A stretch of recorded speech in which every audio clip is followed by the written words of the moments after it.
Baik, selamat pagi semua teman-teman guru dan teman-teman sekolah minggu. Bersyukur karena hari ini kita kembali memasuki pelajaran yang kelima dari buku pelajaran kita hari ini.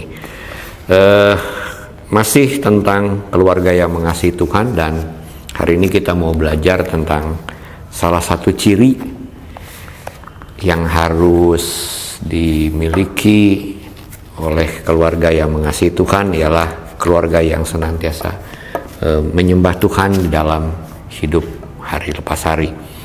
Ya, kita akan berdoa terlebih dahulu supaya kita bersama-sama dipimpin Tuhan. Kita sharing pelajaran kita hari ini. Kita berdoa terlebih dahulu. Bapa di surga, terima kasih hari ini kami boleh sama-sama belajar kebenaran firman Tuhan tentang keluarga yang mengasihi Tuhan. Dan hari ini kami mau belajar tentang keluarga yang menyembah Tuhan, keluarga yang beribadah kepada Tuhan. Kiranya hikmat daripada Tuhan melalui Roh Kudus akan memampukan kami untuk mengerti. Kami punya hati seorang murid, telinga seorang murid, pikiran seorang murid yang selalu mau belajar dari Tuhan. Dan Tuhan memimpin kami para guru untuk diberi hikmat oleh Tuhan, sehingga kami mampu menjelaskan, mampu berbagi dengan murid-murid dan sesama guru untuk sama-sama belajar kebenaran firman Tuhan dengan bahasa yang dimengerti oleh kami semua. Terpujilah nama-Mu Tuhan, kami serahkan seluruh waktu ini di dalam nama Yesus Kristus Tuhan, kami serahkan semua ini. Haleluya, amin. Baik, hari ini kita mau belajar tentang satu topik, yaitu tentang keluarga yang menyembah Tuhan. Dan keluarga yang menyembah Tuhan ialah keluarga yang senantiasa memfokuskan dirinya, memfokuskan keluarganya untuk selalu ada di hadirat Tuhan, bersama-sama belajar kebenaran firman Tuhan, menjadi keluarga yang bisa punya waktu untuk berdoa bersama-sama, membaca Alkitab bersama-sama, dan bisa berbagi bersama-sama di saat ada di dalam persekutuan keluarga ini.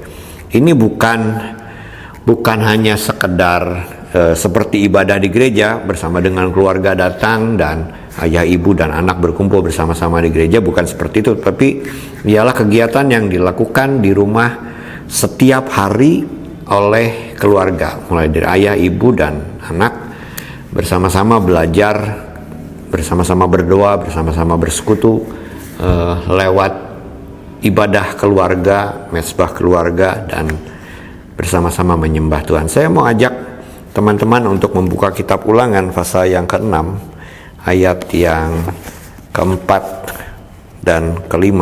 Ulangan pasal 6 ayat ke-4 dan ke-5.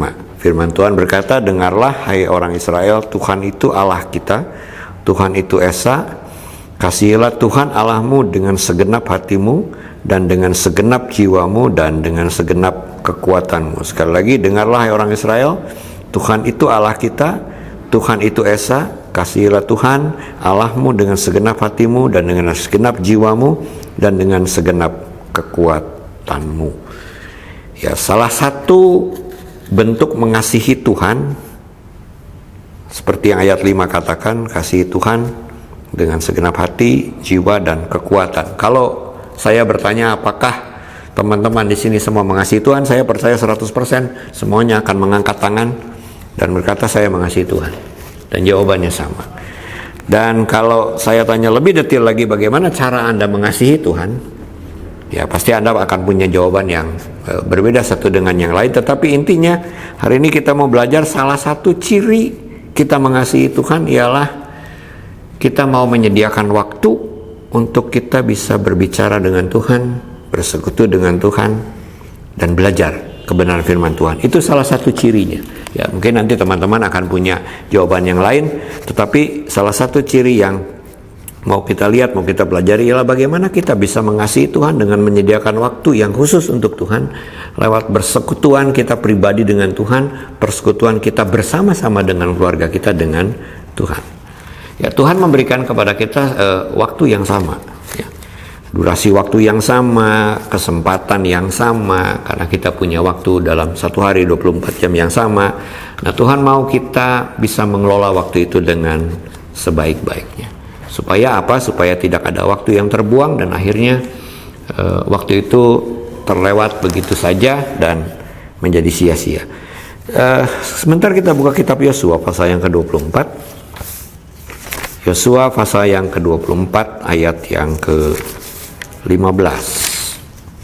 Yosua 24 ayat yang ke-15, firman Tuhan berkata, "Tetapi jika kamu anggap tidak baik untuk beribadah kepada Tuhan, pilihlah pada hari ini kepada siapa kamu akan beribadah, Allah yang kepada nenek moyangmu beribadah di seberang sungai Efrat, atau Allah orang Amori yang negerinya kamu diami, tetapi aku dan seisi rumahku kami akan beribadah kepada Tuhan."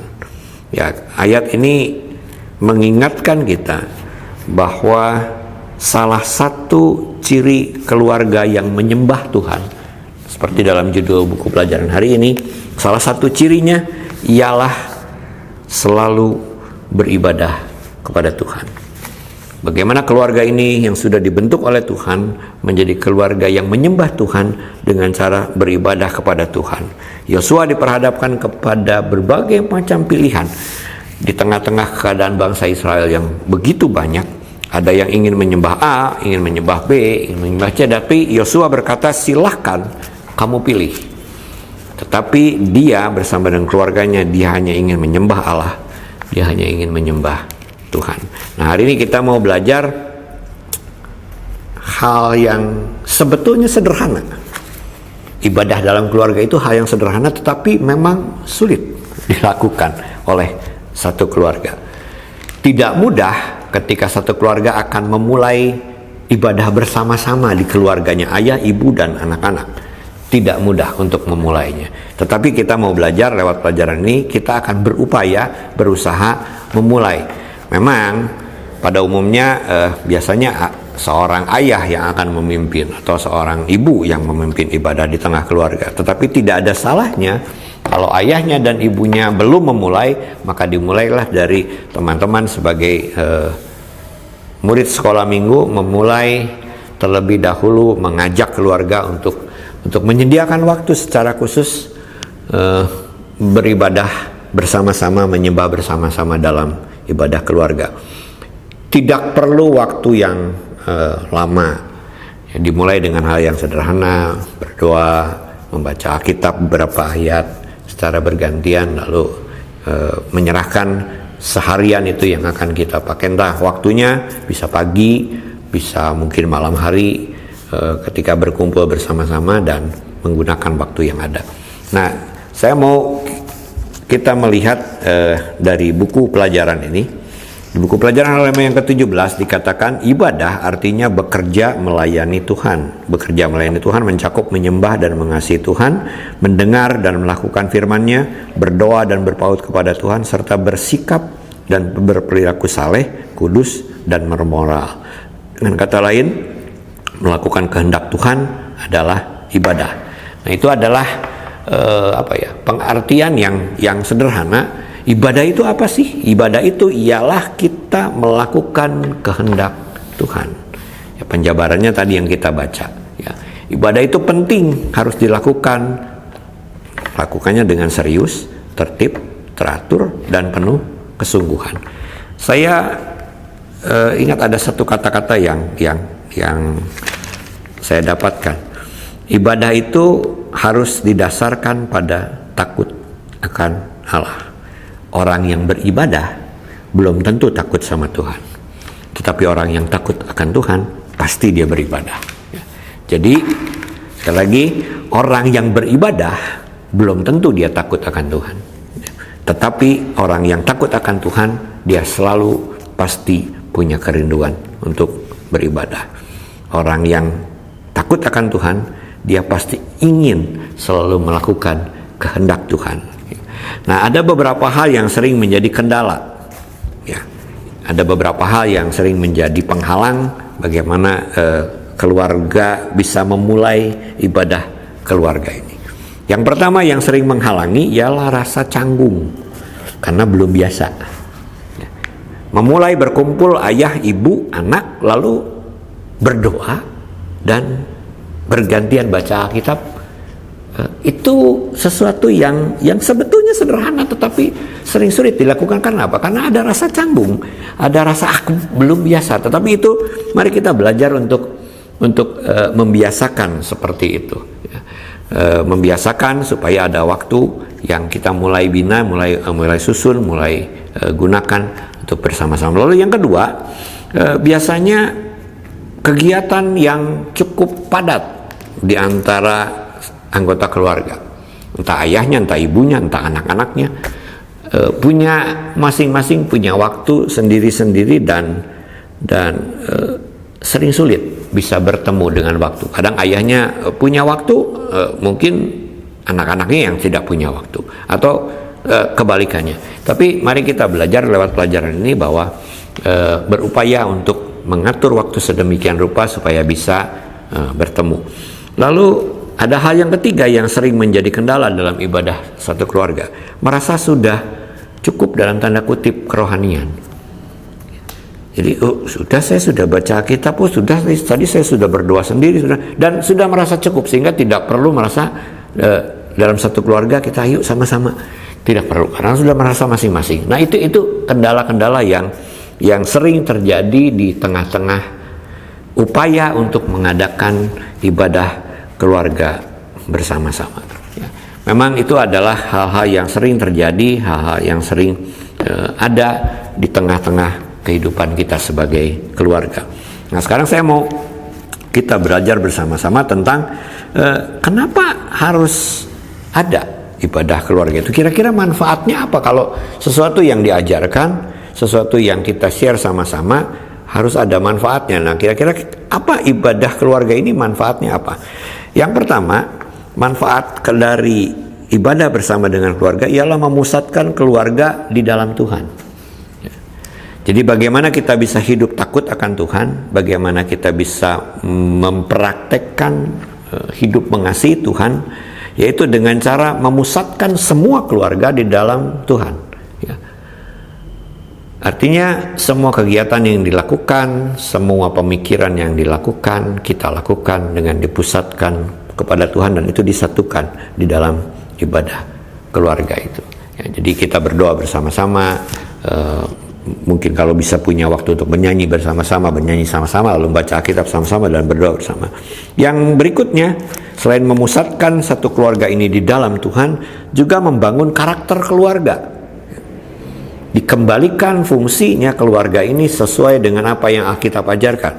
Kalau nanti teman-teman baca di kitab Efesus pasal yang ke-5 dan ke-6, kitab Kolose pasal yang ke-3, itulah karakter keluarga yang sudah dibentuk oleh Allah, karakter keluarga yang sudah dituliskan oleh Allah, dan kita tinggal mempraktekannya. Di mana kita mempraktekannya? Ya di tengah-tengah ibadah keluarga tadi. Ayah berfungsi sebagai ayah, ibu berfungsi sebagai ibu, orang tua berfungsi di tengah anak-anaknya, dan anak-anak hidup di tengah-tengah keluarga dan orang tua. Ya, kembali semua karakter itu dibentuk dan diadakan di sana.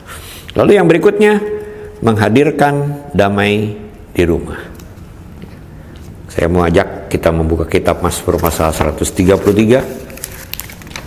Mazmur pasal yang 133 ayat yang ke-1. Mazmur 133 ayat yang ke-1. Firman Tuhan berkata, sungguh alangkah baiknya dan indahnya apabila saudara-saudara diam bersama dengan rukun. Di tengah-tengah keluarga pasti ada perbedaan pendapat, sering ada mungkin cekcok dan lain-lainnya. Tetapi ketika kita belajar untuk menyembah Tuhan, belajar untuk beribadah bersama dengan keluarga secara khusus, maka firman Tuhan tadi mengatakan bahwa alangkah baik, alangkah indahnya apabila kita hidup dalam kerukunan. Artinya kedamaian itu boleh terjadi di tengah-tengah. Perbedaan pendapat, perbedaan keinginan, hal lainnya bisa terjadi tetapi bisa diselesaikan dengan kita berbicara bersama-sama di dalam keluarga, ibadah keluarga ini. Supaya apa? Supaya kedamaian itu boleh terjadi dan apa yang Tuhan katakan baik dan indah itu terjadi karena mau rukun bersama-sama. Dimulai dari keluarga. Hal yang paling sederhana mulailah dari keluarga. Nanti setelah itu lebih luas keluar dan akhirnya bisa bersama dengan teman-teman di gereja, lingkungan kita kerja, lingkungan sekolah, lingkungan hal lainnya bisa terjadi. Lalu yang berikutnya, manfaat dari ibadah keluarga ialah membangun satu dengan yang lain. Artinya kita bersama-sama bertumbuh, bersama-sama mengenal Tuhan dengan benar karena kita belajar bersama-sama dan kita bisa sharing satu dengan yang lainnya. Berikutnya ialah membangun karakter pemimpin. Walaupun masih usia muda, tetapi belajarlah untuk bisa memimpin di tengah-tengah keluarga ketika beribadah. Mungkin ada anggota keluarga yang akan memimpin berdoa, mungkin ada keluarga yang akan memimpin membaca Alkitab, dan bersama-sama membangun kembali karakter kepemimpinan itu di tengah-tengah ibadah yang dilakukan. Lalu yang berikutnya, yang terakhir ialah bisa menjadi teladan. Di dalam keluarga menjadi teladan ketika bersama-sama beribadah dan bisa menjadi teladan buat semua orang yang melihat, menyaksikan, wow, luar biasa keluarga ini adalah keluarga yang takut akan Tuhan dan menyembah. Nah, beribadah kepada Tuhan dalam keluarga diperlukan kesetiaan. Diperlukan kesetiaan. Artinya tidak bisa hanya terjadi 1 dan 2 kali saja, tetapi dibutuhkan kesetiaan supaya kerohanian ini bisa semakin bertumbuh. Kadang-kadang kita bisa punya waktu bersama-sama untuk entah itu kita nonton bareng, entah kita mungkin makan bersama-sama, istilah kerennya itu punya family time. Nah, kita coba mempraktekkan family time itu dengan menyembah Tuhan. Punya waktu bersama-sama untuk memuji Tuhan, punya waktu bersama-sama belajar kebenaran firman Tuhan, dan punya waktu bersama-sama untuk menyembah Tuhan. Di bagian pelajaran, buku pelajaran halaman ke-18 ada judul setia menyembah Tuhan. Di sana dikatakan Tuhan menghendaki agar kita setia beribadah dan menyembah. Kata setia mengandung makna terus-menerus, tetap, teguh, konsisten, dan tidak berubah-ubah. Jadi setia menyembah Tuhan artinya secara terus-menerus beribadah kepada Tuhan, tetap mengikut Tuhan dengan iman yang teguh, tidak bimbang, dan tidak pernah meninggalkan Tuhan, dan tidak pernah berpaling kepada ilah atau berhala.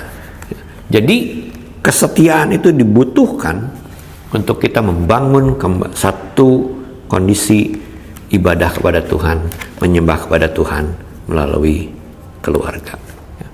Yang berikutnya, teman-teman sekalian, ibadah keluarga selain kita bisa mendapatkan manfaat seperti yang tadi, kita juga ingat bahwa dengan kita bersekutu bersama dengan keluarga, kita bersama-sama di tengah keluarga mengantisipasi dosa yang semakin merajalela. Begitu liciknya, begitu pandainya iblis saat ini menjebak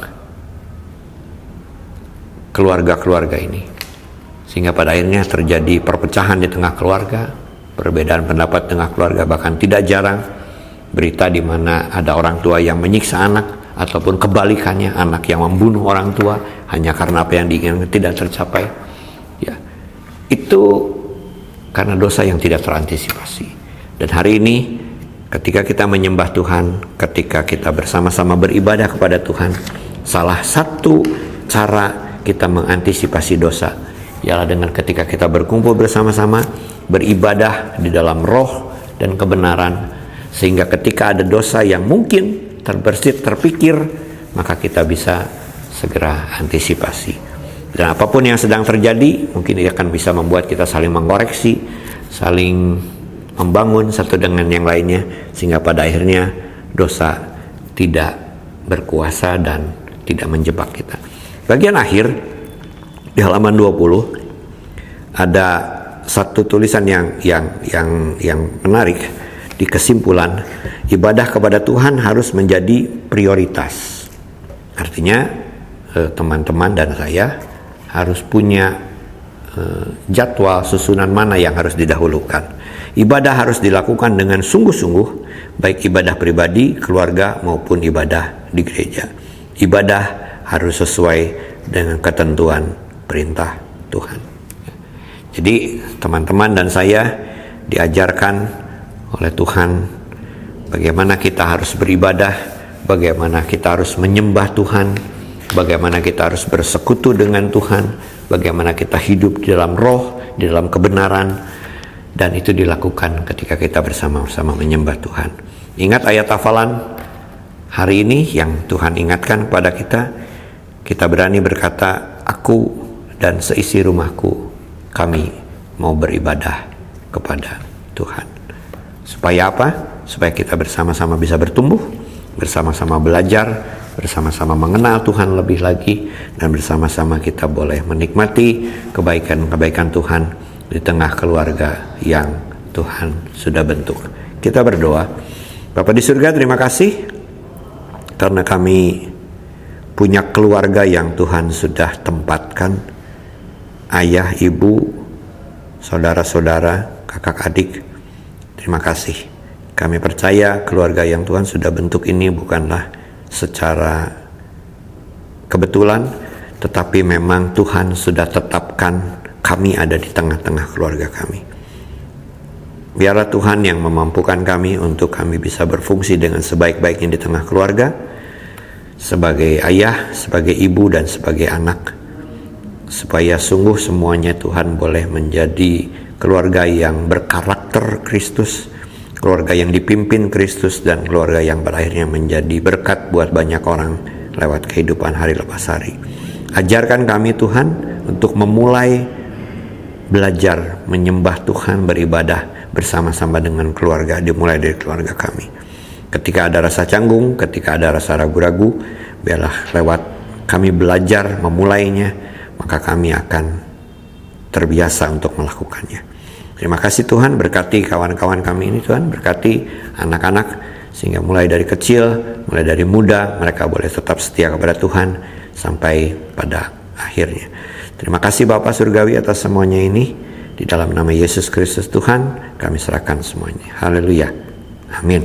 Silakan teman-teman yang mau berinteraksi, tanya jawab dengan gurunya, silakan menghubungi gurunya masing-masing. Terima kasih. Tuhan Yesus memberkati kita semua.